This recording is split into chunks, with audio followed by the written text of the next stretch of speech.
kind of took that pause and said, well, no, then it defeats the purpose of personalized learning. It really has to do with knowing the needs of your students, but also understanding what it is you want to see happening as a result of personalized learning. Again, we know how that's defined and what form that can take can vary.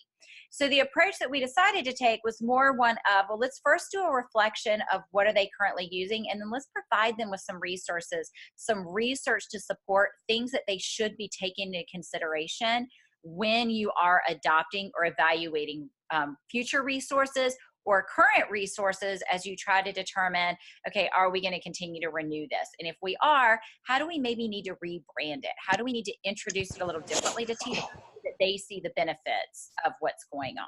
All right, so Emmy, I think we can hear you now. You all Great. Here you are. All right. So as we move on, again, our goal for this session is just to discuss protocols and standards for identifying instructional materials that support personalized learning.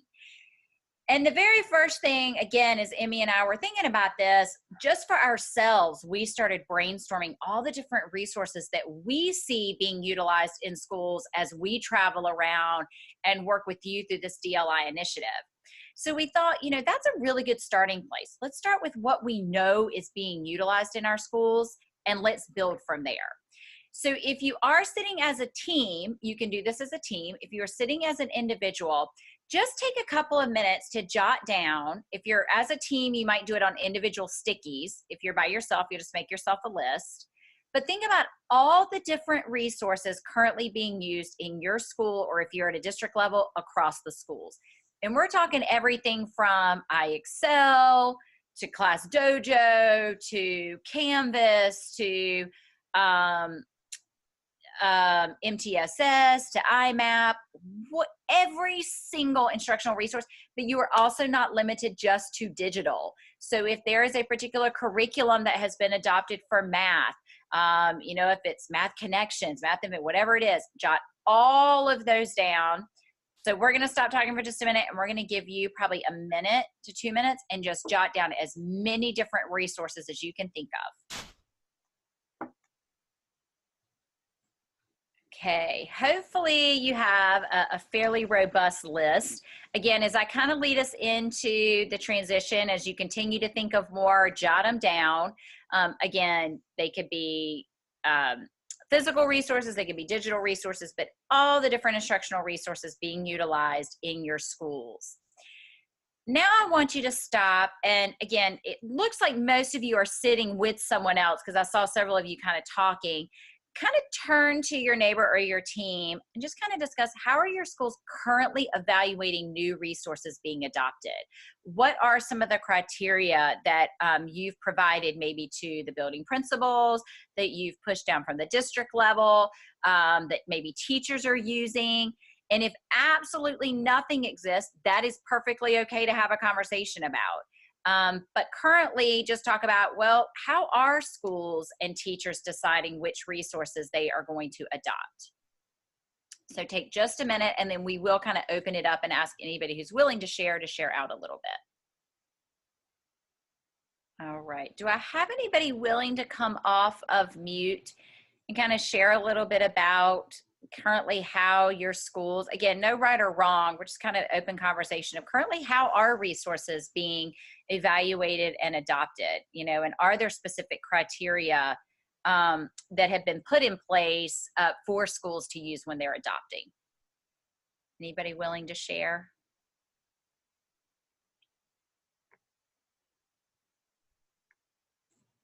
Silence, silence. I was a classroom teacher. I have phenomenal wait time. Phenomenal. And I'm a mom as well. So my girls will tell you I can wait for a while. And if you guys don't have a system in place, share that too, you know. Yeah.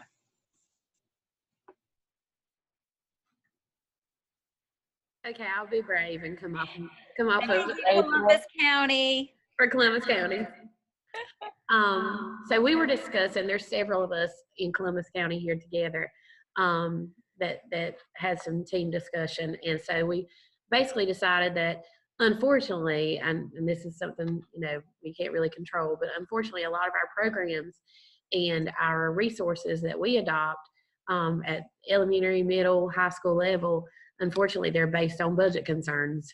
And I know that sounds terrible, but we have to be aware of that. And so a lot of our resources and programs that we adopt are chosen based off of that. They're based off of, what's good, but what can we also afford? I know that sounds terrible, but that's what's going on in our area. So it's not bad at all. I mean, I've seen some of the best adoptions in the world happen on a limited budget.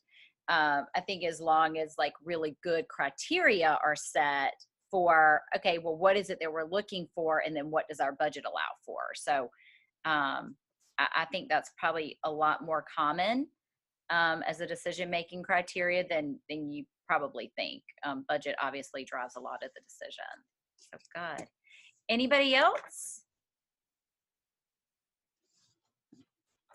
All right. So continue to kind of keep in mind this whole idea of kind of what would those criteria be? Again, let's kind of take a minute to live in kind of that utopia world of, okay, well, what would we want people to consider when they are looking at adopting resources? What are those fundamental pieces that we want to make sure are present that we know are going to continue to support personalized learning and not potentially set us back where you're like, oh, that's such a scripted program. Every student does the exact same thing all the time. Well, is that really supporting our philosophy of personalized learning? So now what we want you to do is looking at the list of resources that you came up with. Start to kind of associate them. Oh, sorry, wrong screen. I went the wrong direction. My apology. Start to put those resources together into maybe big buckets or criteria.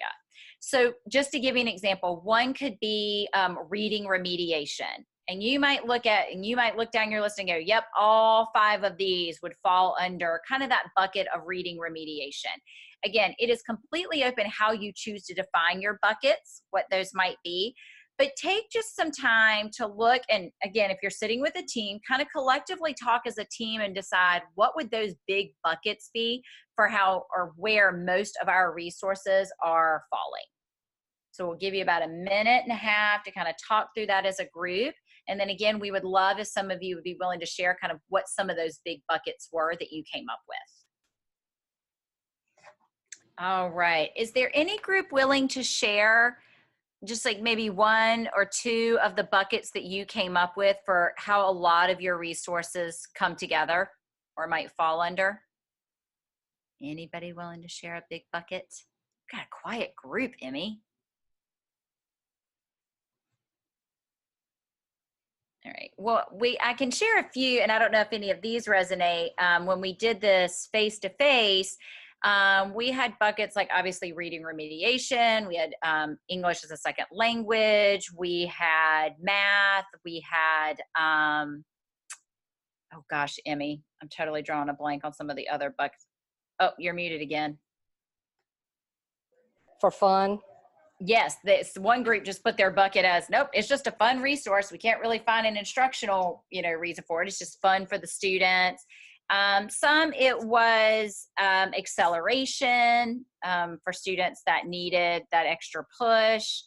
There were lots of different buckets, but this is an activity I would really encourage you to kind of continue to unpack as a group, because it's going to help you and lead you into starting to think about, okay, we know these are the big buckets. These are areas that we find that our teachers and our administrators are really investing a lot of time into, going back to the whole budget issue. But it's more of, okay, well then now how do we help them if it is reading remediation and there's a ton of resources to support reading?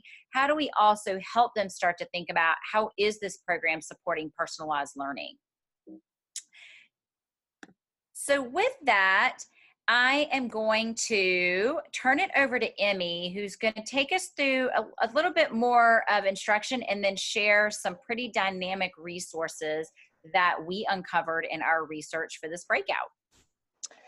Thanks so much, Shayla. If you guys don't mind, could you just unmute yourselves for just a minute and share some of the programs that you put out on your sticky notes or a piece of paper so we can hear? I want to kind of compare it to what was shared with us in the face-to-face session. You don't have to put the buckets, just a couple of the programs that you have in place. So we wrote down Classroom Dojo. I know some of our grade levels use that for, behavior management. We use SchoolNet for assessments. We have, of course, a program, Houghton Mifflin Math in our elementary grades, and I know our middle school grades. I'm at a K-8 school. Our middle school grades use Eureka and iReady for their math programs. We've been implementing in my particular grade level in ELA a new program called No Red Ink. The kids are really loving that, and that's a grammar type program. As far as our reading textbook that we use, it's the Journeys program. And of course, we also use some Google Classroom in there. The kids love that. We do have some grade levels, our lower grade levels, I'm in 5th grade, so our lower grade levels still use some Success Maker and some Waterford. Of course, across the school, we use Accelerated Reader. Some of our middle grades are using Study Sync for reading, and the Khan Academy videos, they're using those for math. I think that's about, and Study Island also. Okay. It's another program that we use for Study Island. Okay. Did anybody have any other ones that they thought of that they wanted to add to that very large list? Even though you're saying you're restrained by budgets, that's a pretty large and deep list of resources that you have available. Any other ones that somebody wants to add? Okay, that's fine. We're going to move on. As you said in earlier discussion, one of the things that confines you a little bit when it comes to programs and resources is your budget. And with that, you obviously, or maybe I'm wrong, don't have a developed criteria for selecting these resources. I see a lot of heads shaking. So there's no guidelines in place, there's no rubric in place, etc. So what we wanted to do today is share with you some very good resources that are free and pretty much at your fingertips that you can use to develop a guideline for choosing programs that are directly aligned to personalized learning. So the slide that Shayla has put up, there's a picture of some kids. They're probably using iReady since it's a very popular resource. If you'll click that link on, you'll pull up this page that Shayla's displaying, Personalized Learning, Present and Future of Education. It's an Education Elements website. You click on the X for want us to email you a copy. Come back later and do that. But go ahead and click that out. And you want to scroll down to Chapter 5, which is Personalized Learning Curriculum, Digital Content, Tools, and Technology. We don't have a lot of time, so just very briefly glance through that article, that section of the article, sorry. Okay, again, it's a relatively short passage, and at any time you can certainly go back and download this free website or resource from the website. Education Elements does offer several paid services when it comes to coaching and support, but a lot of the reports they have written and the data they've collected around personalized learning is free. So I urge you, when you do have a moment, to really explore the tools and resources that are available on their website. But what this particular article highlights is professional learning curriculum decisions. Shayla, you went back, you need to go forward. My apologies. There we go. Okay. So it highlights a couple of questions that you want to ask yourself or your teammates when it comes to developing the guideline to assess personal learning resources. The role of the curriculum, the content, or the tools, that's very important.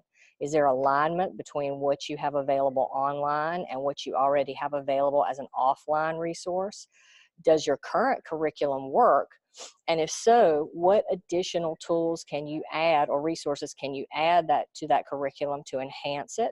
If it doesn't work, that brings about a whole different set of decisions and conversations that need to be happening about why the curriculum is not working. How do you navigate tools? You guys listed a lot of programs, a lot of tools, a lot of resources, but we can't just use all of them, and we can't take ones at random and try to plug them into a lesson. So creating a pathway to navigate those tools and resources is important. And also, who needs to be involved in the discussion? You know, you obviously need to have folks from the district represented, schools at each grade level, elementary, middle, and high. You also, as you said, their budgetary concerns, need to have your finance officer involved, because they're going to be outlining for you the parameters that you have of a budget to work with. So it's a great way to use these questions to initially start the conversation. What was highlighted, and to me, what was the most interesting part about this particular section of the resource, was the 3 phases of curriculum alignment and selection. And I really liked the way this graphic broke it down and gave you some timelines to think about. What's the process? How long should it take? Certain elements should be very quick and very short. By quick and short, I mean a few days. Others may take a little bit longer based on some of the harder decisions that have to be made. But the first phase is aligning that curriculum goals with the personalized learning vision. If your school or your district doesn't already have a shared vision in place for personalized learning, that's one of the first decisions the selected team is going to need to make, is what is our shared vision. Once that shared vision is communicated, you're going to need to determine the curriculum pieces and whether or not offline and online will align to the role of digital tools. This process could take a day, a few days, or up to a few weeks. Once that list is compiled, you would then spend some time as a team reviewing, demoing, and selecting specific tools that you want to use as part of your vision for personalized learning. NACOL every year surveys thousands of educators, and the following essentials have come up in relationship to personalized learning as a means of the feedback that they've gathered. Take a look at this list of 10. Student agency, obviously very important. Differentiated instruction, interventions, and student on-demand need. Flexible pacing, individual profiles or personalized learning plans, deeper learning and problem solving, frequent feedback, standards-based world-class knowledge and skills, anywhere, anytime learning, and then obviously performance-based assessments. Project-based learning is one of probably the largest ones at use right now. Some schools are exploring the use of student portfolios. And one thing, Emmy, that I'll share, I'm going to come back for just a second. Since unpacking this resource, and Emmy had an opportunity to really dive into it and look at the deeper document, I actually introduced this document to a group of teachers at an elementary school. They were tasked with kind of adopting a new math curriculum for their elementary school. And they immediately started listing off all the things that were wrong with it, all the things that they wanted in the new resource. And it gave me that opportunity to present this document to them and to say, okay, well, first we need to back up and we really need to define, what is your vision for personalized learning in regards to math? What do you want to see happening in the classroom? And then from there, we were able to look at, okay, well, the current resource that you have, does it support this? Does it support that? And what they ended up, after working through phase 1 and 2, is that they came to the conclusion that actually the resource they have is a really great resource. They just weren't maximizing and utilizing it in the manner that they needed to support personalized learning. They wanted it to be a little bit more structured, but then when they started to unpack that word structure, they realized, no, that's not really what we want, because that it goes against the vision that we want to see happening.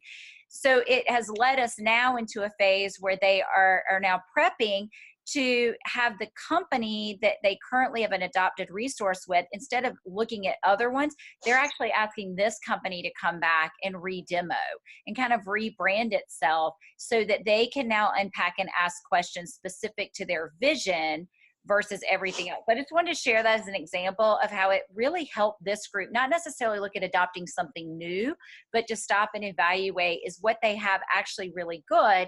They just aren't maybe looking at it through the lens of personalized learning support. And Shayla, that is a great example, because that just goes to show we obviously can't adopt resources just because another district is adopting this resource or somebody else we know in a different school is adopting this resource. What is the shared vision that's in place for utilizing that particular item to align with the curriculum? So great example. Thanks for sharing that. You obviously are familiar with the North Carolina Digital Learning Progress Rubric. You've heard about the North Carolina Digital Learning Plan. In the rubric that is used to help support schools and their implementation of digital learning, there are two very specific sections that we have teased out because we feel like this information will help you and your team in future endeavors as you plan to align your resources and your tools to your your personalized learning curriculum.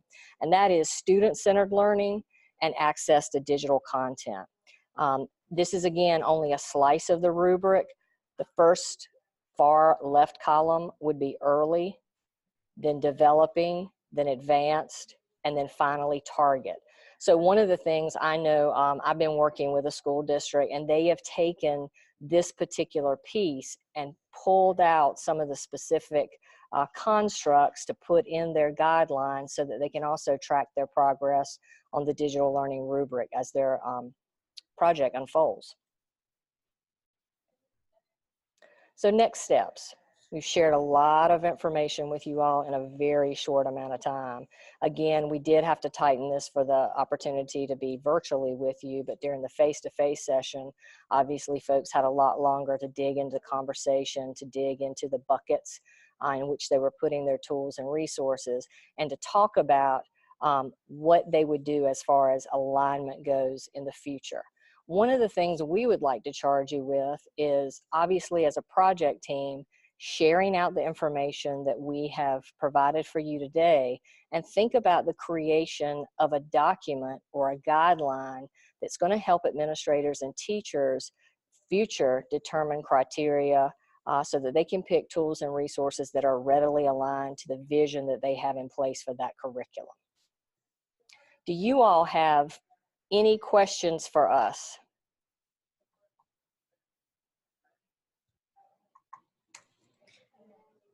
Again, we know we've just kind of given you some food for thought, but we really feel like, again, as you continue to make progress towards personalized learning, it is imperative that you kind of put the pause button on resources, because it is going to go back to the whole insanity feature of, are we allowing resources to still continue to be adopted that really aren't supporting personalized learning?